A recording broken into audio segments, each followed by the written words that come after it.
ভারতে থেকেই ভারতের বিরুদ্ধে পোস্ট করলো বাংলাদেশি ছাত্রী। এত বড় দুঃসাহস হয় কি করে?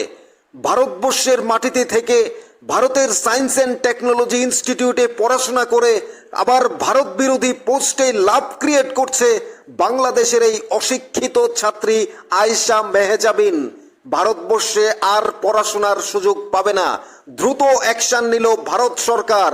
অসম সরকার তুলে দিল বাংলাদেশের হাতে সেই শিলচরে পড়াশোনারত বাংলাদেশি ছাত্রী আয়েশা মেহজাবিন। অসমের শিলচরে সায়েন্স অ্যান্ড টেকনোলজি ইনস্টিটিউটে বাংলাদেশের ৭০ জন ছাত্রী বর্তমানে পড়াশোনা করছে। তার মধ্যে অন্যতম আয়েশা মেহজাবিন।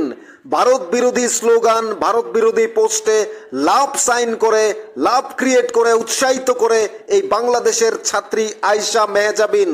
ভারত সরকারের চোখে পড়ে অসম সরকার তড়িঘড়ি তাকে ভারতের ন্যায় সংহিতা আইনের শাস্তি না দিয়ে ভারতবর্ষ থেকে তাকে দ্রুত বাংলাদেশের হাতে হস্তান্তর করে বাংলাদেশের হাতে তুলে দেয়। এই বাংলাদেশি ছাত্রীর এত বড় দুঃসাহস, ভারতের মাটিতে থেকে ভারতের সায়েন্স অ্যান্ড টেকনোলজিতে পড়াশোনা করে ভারতবর্ষে শিক্ষা গ্রহণ করে ভারত বিরোধী স্লোগান, ভারত বিরোধী পোস্টে আবার লাভ ক্রিয়েট করে, লাভ সাইন করে বাংলাদেশের অশিক্ষিত জনগণকে, অশিক্ষিত কিছু মানুষদের, মৌলবাদীদের উৎসাহিত করছে।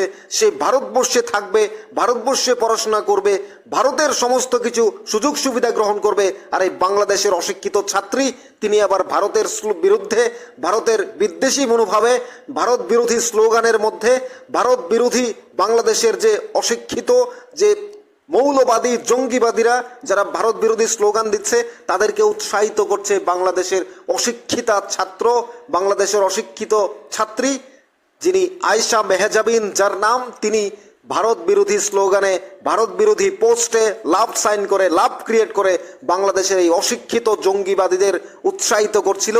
তাকে ভারত সরকার দ্রুত শাস্তি হিসাবে তাকে বাংলাদেশে ফেরত পাঠালো, বাংলাদেশের হাতে তুলে দিল।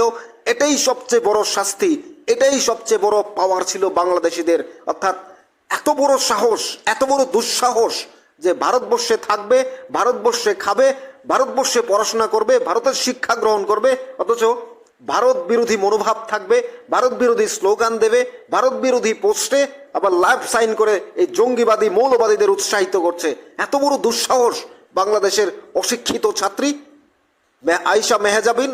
তাকে ভারত সরকার দ্রুত হস্তান্তর করলো বাংলাদেশিদের হাতে। ভারতের ন্যায় সংহিতা আইনে তাকে শাস্তি দিতে পারতো, জেলে ঢুকাতে পারতো, কিন্তু ভারত সরকার সেটা না করে তাকে সরাসরি তাদের হাতে তুলে দেয়। এটাই সবচেয়ে বড় শাস্তি। ভারতবর্ষ যে সবসময় অন্যদের আপন করে নিতে জানে এবং তড়িঘড়ি তাকে তার দেশে শাস্তিমূলক ফিরে পাঠিয়ে দিতে পারে, তার এখন পড়াশোনা কোথায় করবে? বাংলাদেশে গিয়ে করো, এখন বাংলাদেশেই থাকো। এই অশিক্ষিত অপদার্থ ছাত্রী যে ভারতের বিরুদ্ধে কথা বলবে, ভারতের বিরুদ্ধে স্লোগান দেবে, যারা ভারত বিরোধী মনোভাব নিয়ে থাকবে, তাদের আবার ভারতের জায়গা হয় কি করে? এই সমস্ত ছাত্রীকে ভারত সরকার দ্রুত অ্যাকশন নিয়ে পাঠিয়ে দিল বাংলাদেশে। এটাই সবচেয়ে বড় পাওয়া আমাদের ভারত যে কেন মহান ভারত, কেন শ্রেষ্ঠ ভারত লাভ সাইন করেছে, তার সাথে সাথেই এই জঙ্গিবাদীদের, মৌলবাদীদের উৎসাহিত করছে। আবার ভারত বিরোধী স্লোগানের মধ্যে, ভারত বিরোধী পোস্টের মধ্যে, ফেসবুক পোস্টে তিনি লাভ সাইন করছে। আপনারা দেখছেন স্ক্রিনে সেই ছবি, আয়েশা মেহজাবিন, বাংলাদেশের অশিক্ষিতা ছাত্রী। তার বিরুদ্ধে এছাড়া আর কি বলার আছে, কি ভাষা আছে আমার আপনার?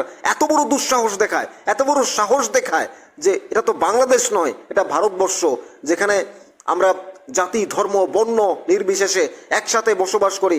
বাংলাদেশের কিছু অশিক্ষিত অপদার্থ মৌলবাদী জঙ্গিবাদী যারা ভারত বিরোধী মনোভাব নিয়ে থাকে, যারা ভারত বিরোধী স্লোগান দেয়, যে পাকিস্তান তাদের বন্ধু, যে ভারতবর্ষ পাকিস্তানকে সরিয়ে দিয়ে, যে পাকিস্তানকে হত্যা করে, পাকিস্তানকে বাংলাদেশের মাটি থেকে সরিয়ে দিয়ে যে বাংলাদেশকে স্বাধীন করেছে ভারতবর্ষ, বাংলাদেশকে স্বাধীন দেশ স্বীকৃতি দিয়েছে, যে বাংলাদেশের জন্য ভারত 1 কোটি মানুষকে আশ্রয় দিয়েছে, যে ভারত খাইয়েছে বাংলাদেশকে, অস্ত্র দিয়েছে, যুদ্ধ করেছে, যে স্বাধীন বাংলাদেশ দিয়েছে, তার প্রতিদানে আজ ভারতবর্ষের বিরুদ্ধে ভারত বিরোধী স্লোগানে লাভ সাইন করে উৎসাহিত করছে সেই জঙ্গিবাদীদের এই অশিক্ষিত বাংলাদেশি অপদার্থ কিছু মৌলবাদী স্বৈরাচারীদের।